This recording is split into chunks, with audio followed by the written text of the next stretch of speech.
Welcome, everyone, to this edition of Behind the Zmirot, or as we say in Sephardi land, Behind the Zmirot. Doing Ki Eshmera Shabbat, which is a Sephardi Zmirot, by the way.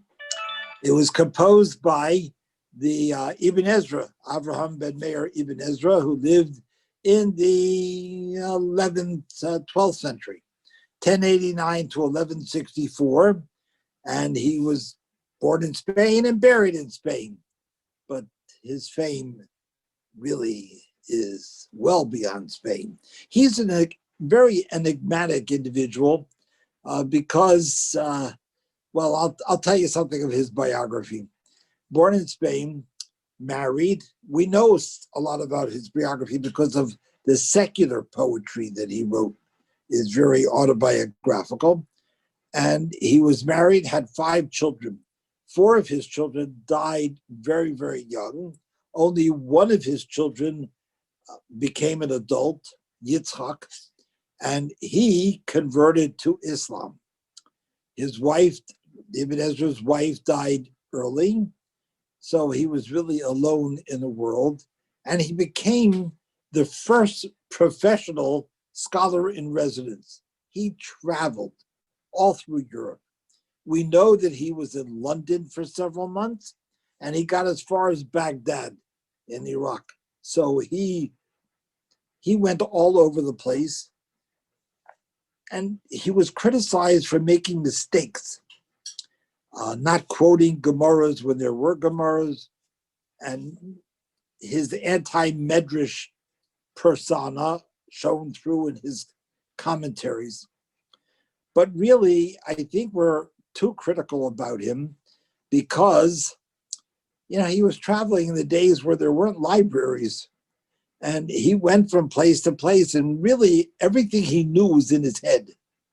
And he wrote his commentary while on the road. So he was really an enigma to try to figure out everything that he talked about, but he's brilliant. He's truly brilliant. To give you some idea, let me give you 2 examples. One, Ve'inele al Rakot, he, when it describes our meeting of Leah, Yaakov meets Leah, and Leah's eyes were weak. Medrash says she cried, but the Ibn Ezra quotes a Karaite who says, Rakot Arukot, that she had large eyes. And Ibn Ezra makes fun of this Karaite. But there's a Gemara that Shmuel says in the Gemara that Leah Rakot could be Arukot. So the Ibn Ezra is not familiar with that Gemara. He's anti-Midrashic commentary. When they needed acacia trees to build the Mishkan in the desert, so Rashi quotes the Medrash that Yaakov brought these trees from Canaan, planted them in Egypt, told the people, when you leave Egypt, take these acacia wood with you. So he rejects that completely, Ibn Ezra, and says that miraculously they found a forest of acacia trees right near Mount Sinai when they needed it. So he's kind of bizarre, but he composed Ki Eshmera Shabbat. And unlike many of the other Zmirot, this is concentrated halacha. He puts it in a poetic form, ideas of the halachic nature of Shabbos. Ki Eshmera Shabbat, Kel Yishmereni. If I observe Shabbos, Hashem will protect me. Well, we know that Shabbat did preserve the character of the Jewish people. Eshmera has great reward, but it's an oti li'ol beini uveneichem, beini uveni. It's an oath. It's a sign. Now, an oath is not just merely a sign. It's a seal in our relationship with Hashem. Brit Milah is an oath. And the halacha is that Goyim may not observe Shabbat the way we do. Even if a convert who's learning how to do Shabbat before he converts, he's still not Jewish. So he has to violate Shabbat in his learning process. But that's an oath. It's exclusive relationship between Hashem and Bnei Israel. Paragraph 1, Asur Mitzvah Chayfetz, it's really dealing with Maaseh Chol, doing things on Shabbat which are not Shabbat activities. They're vachadik. They're during the week. They're a weekday activity. It shouldn't be done. Even in our speech, we should confine our talks about Shabbat. The social activities are fine, friends, family, but to talk about business, the stock market, or even sports, should limit yourself or confine yourself to the right type of speech of Shabbat. Second paragraph, Shabbat is spiritual. There's a double man in the desert, but that's interpreted to bring us to Lechem Mishnah, concepts of having a double loaf of bread, 2 challahs in our preparations and our adorning our meals on the Shabbat. In the third paragraph, well, the first generation that came out of Egypt, it was a very special generation.